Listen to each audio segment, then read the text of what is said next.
Agora, o Piperno já trouxe um pouquinho aqui do que mostra a pesquisa Atlas Intel sobre a candidatura de presidente Lula com outros concorrentes, e eu vou trazer em detalhes para vocês, para a gente sair apenas do spoiler.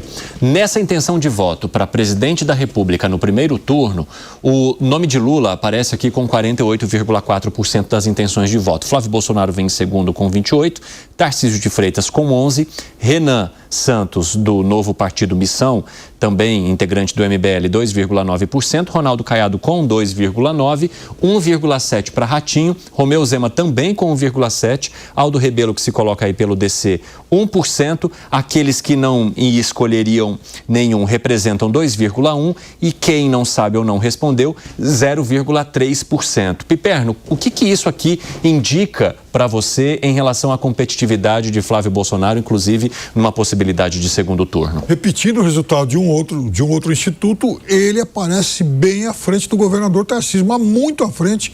A exemplo do outro levantamento, com mais do que o dobro, duas vezes e meia.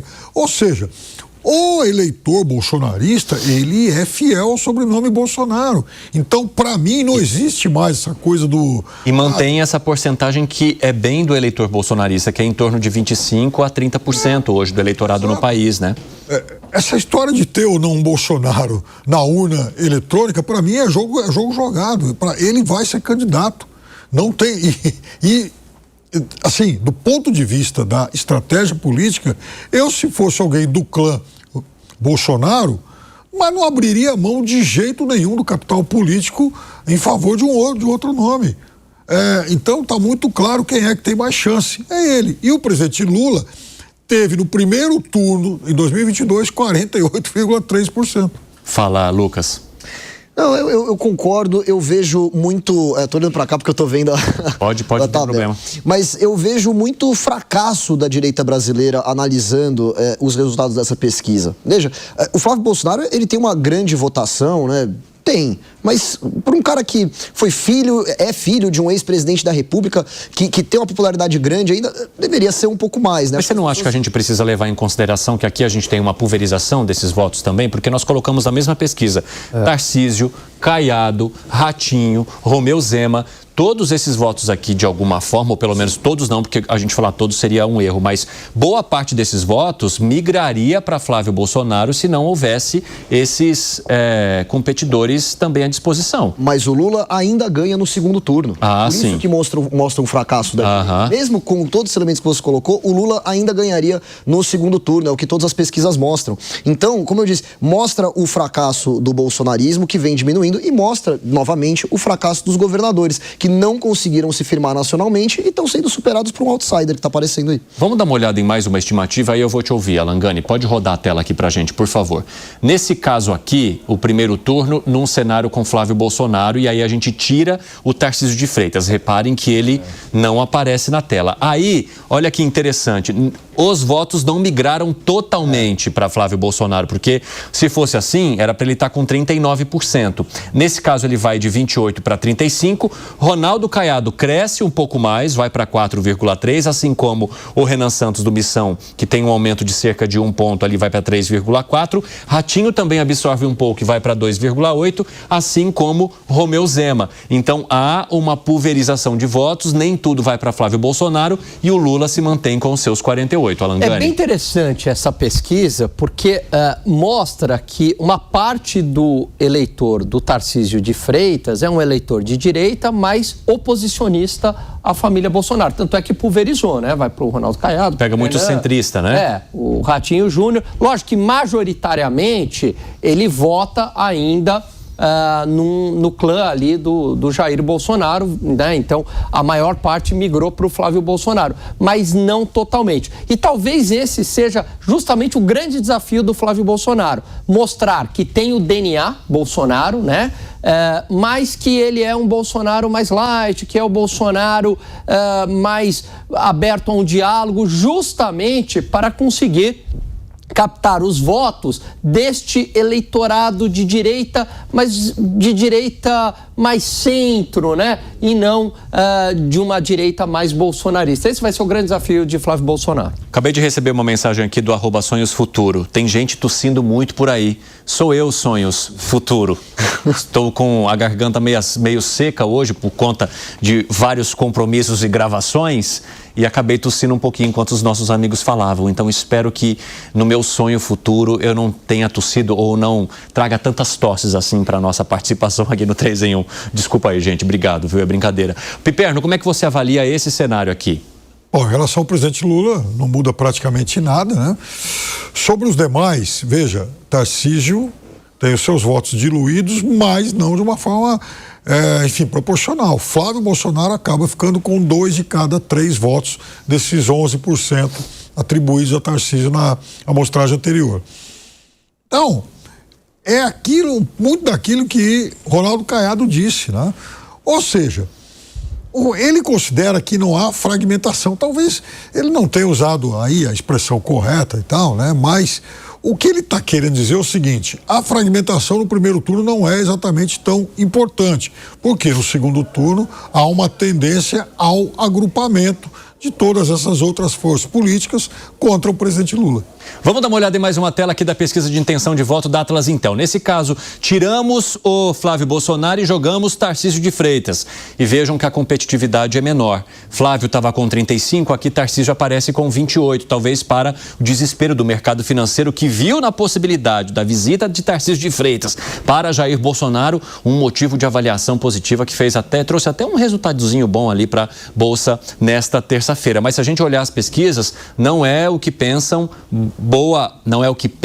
boa parte dos eleitores ouvida aqui pela Atlas Intel. Nesse caso, a competitividade cai, Lula se mantém na casa dos 48, Tarcísio vai para 28, Ronaldo Caiado sobe um pouquinho, vai para 5. Aqui, Ratinho já ganha um pouco mais de tração com 3,9, assim como Romeu Zema. Renan Santos, do Missão, vai para 3,2 e o Aldo Rebelo aparece com um pouquinho mais, 1,1. Agora, vejam que o eleitorado de fato está botando o Ratinho e Romeu no mesmo pacote e empatando em todos os cenários. Mas aqui, Tarcísio de Freitas perde um pouquinho, Lucas. Esse é um cenário que eu já acho extremamente improvável, o Piperno bem colocou. É evidente que teremos sim um Bolsonaro candidato, né? Acho muito difícil esse ser o cenário. Aliás, uma coisa que eu falei para vocês aí na segunda-feira é que o comecinho de ano eleitoral, ele é repleto de não candidatos, pessoas que dizem que serão candidatas, mas estão angariando algum apoio popular ou estão usando isso para depois negociar com o cargo, para beneficiar o partido. Tem várias pessoas aí que eu não vejo sendo candidatas, né? Por exemplo, o próprio Romeu Zema já está tentando se colocar ali junto da candidatura do Flávio. Ele quer ser vice-presidente. O Ratinho Júnior, do PSD, não acho que ele vai ser candidato também. O PSD tem interesse em se fechar com outros partidos e não em fazer candidato. Talvez o Ronaldo Caiado seja candidato. Eu diria que aí o mais provável é que a eleição vai se dar Lula, Flávio Bolsonaro, talvez Tarcísio, mas Flávio For acho muito difícil. Talvez Ronaldo Caiado e Renan Santos. Fala, Gani. Olha só, eu vou admitir um erro. Qual? Eu defendi muito a tese aqui. Tá gaguejando muito para admitir. Fala direto. Não, vamos lá. Eu admiti aqui uma tese que foi o seguinte, Evandro, que talvez Tarcísio de Freitas sairia candidato, defendi essa tese. Em troca, Flávio Bolsonaro retiraria a sua candidatura e com uma negociação ali no centrão para o presidente Jair Bolsonaro, o ex-presidente Jair Bolsonaro, ter uma redução das penas. Mas... Você não acredita mais nisso? Nesta pesquisa, eu não acredito mais nisso. Esta pesquisa eu acho que foi a pá de cal para Flávio Bolsonaro sair candidato. Não, foi a pá de cal no Tarcísio. No Tarcísio. Ah, tá. Para para ratificar a candidatura de Flávio Bolsonaro, para confirmar. Ah, tá, não, porque quando você fala pá de cal na candidatura do Flávio... Não, desculpa, pá de cal no Tarcísio. Você vai ter que se redimir de novo. Pois é, então vamos lá. Eu acho que essa pesquisa confirma que Flávio Bolsonaro será o candidato. Uma salva de palmas para Alan Gani. Vamos trazer aqui o próximo cenário, então, para a gente fechar a análise da pesquisa. Aqui a gente está falando de rejeição dos líderes políticos. Veja só, Jair Bolsonaro aparece nessa pesquisa com a maior rejeição, 50%, mas se a gente levar em conta uma possível margem de erro, aí teria Lula e Jair Bolsonaro. Metade do país não gosta do Bolsonaro, metade do país não gosta do Lula, 49,7%. Essa rejeição fica bastante parecida com a de Flávio Bolsonaro, 47%. Povo odeia também Renan Santos do Missão. Então, assim, tá todo mundo odiado aqui, quase metade do país. Michele Bolsonaro aparece com 44%, o Nicolas Ferreira do PL tá aparecendo com 44,7%, Ciro Gomes, que até então não estaria concorrendo, né, à presidência da República, aparece com 43,4%. O que isso indica sobre as principais lideranças? E vejam, rejeição dos líderes políticos, não necessariamente os colocando como candidatos à presidência da República, mas eles pegam hoje as pessoas que de fato representariam uma parcela significativa da população e querem entender qual é a rejeição para esses nomes. E está aqui, todas na casa dos 40 e poucos %. Fábio Piperno. É aquela coisa, o pesquisador coloca lá um leque de nomes e o eleitor fala, eu não acredito em políticos, eu, não gosto de nenhum.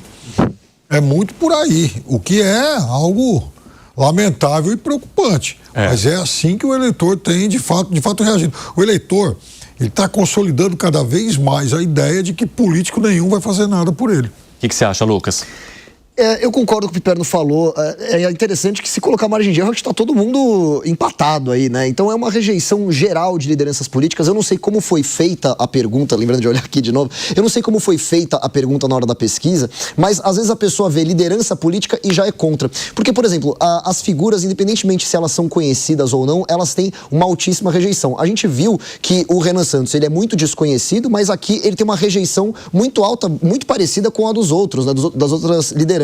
Lula, Bolsonaro, Michele Bolsonaro, Nicolas Ferreira. Então isso indica uma rejeição de política no geral e não de políticos específicos. Fala, não, indica também uma polarização, porque veja só, você chega para alguém de direita, aí você fala assim, Lula, rejeito, né? Ciro Gomes, rejeito. Agora você pega alguém de esquerda, né? Você fala Jair Bolsonaro.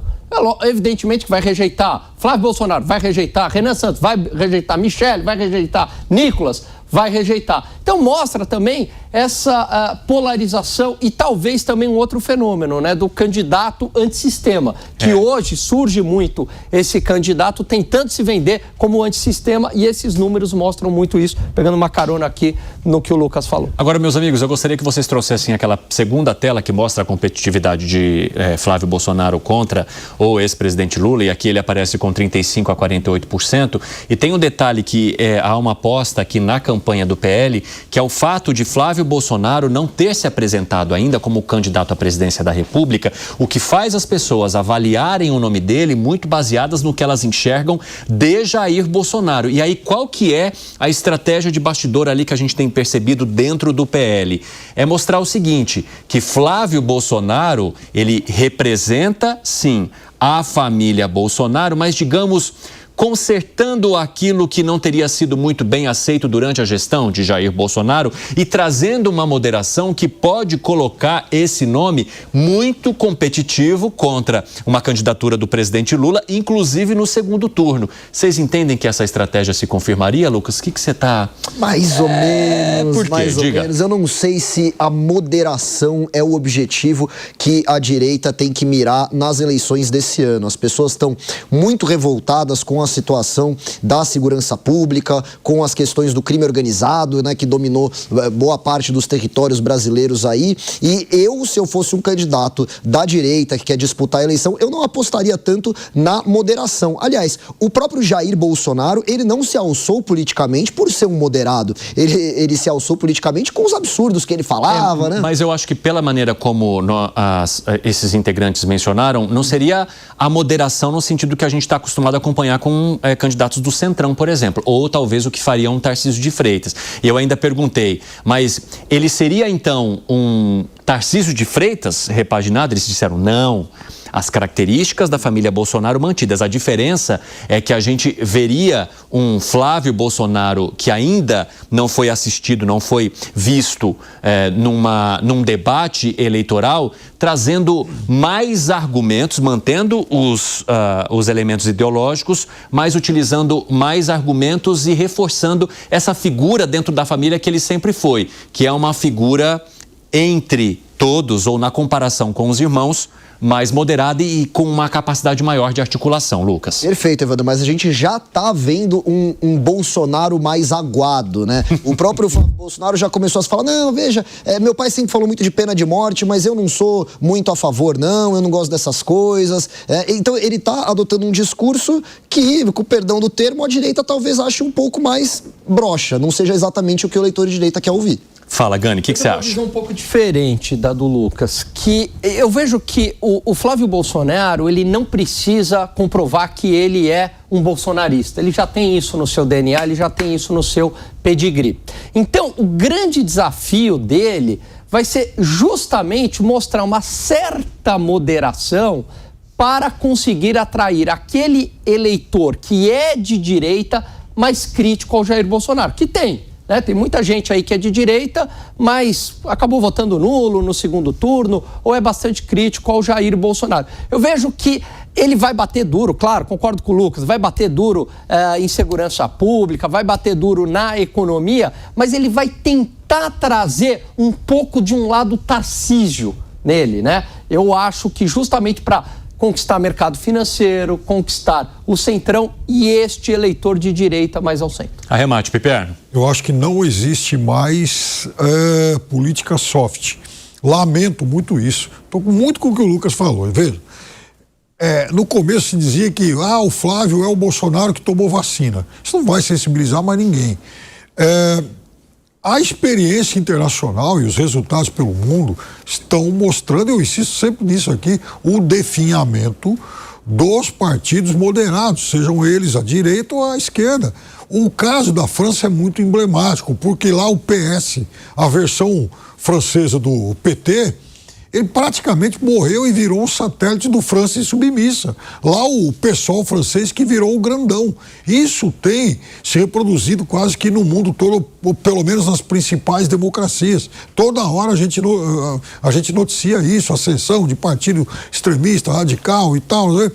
O presidente Lula talvez seja um dos últimos equilibristas, no sentido de que eu vou falar para mim, quando eu falo para os meus seguidores diretos, para aqueles convertidos, eu vou radicalizar o discurso. Mas aí, Mauro Vieira, você pega um avião e vai lá conversar com eles em Washington quietinho. É isso. Uma coisa o discurso para os convertidos, outra coisa, olha, eu vou radicalizar porque esse Roberto Campos Neto, esse menino no Banco Central, na hora dele nomeia um Roberto Campos Neto em produção industrial. Todo mundo igual. O Lula ainda tem a capacidade desse equilíbrio. Eu acho que no pós-Lula a esquerda também não vai ter.